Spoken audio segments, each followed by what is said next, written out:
So today I'll be talking about our abstract for senior seminar. So why an abstract? An abstract is made to provide a small summary of the key points in a project. Also, an abstract allows for the methods, findings, and further questions to be discussed.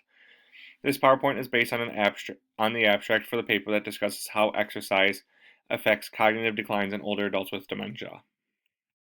So the key points from the abstract was that dementia is one of the most pressing issues facing our society today. This project aims to determine the relationship between dementia and exercise. The most important findings throughout the research was the positive correlation between exercise and dementia.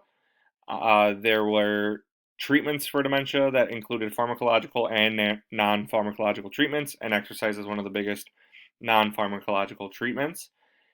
And the last key point was that there is no cure for dementia. However, there are treatments that will alleviate the harsh symptoms of dementia. So why this project? This project specifically dives into exercise programs and how the exercise providers can combat dementia. It was completed using sources based on exercise and dementia, diabetes, hypertension, and exercise providers, different settings dealing with dementia, such as nursing homes, hospitals, and long-term care facilities were discussed. And after discussing the facilities, how dementia is looked at in society was discussed.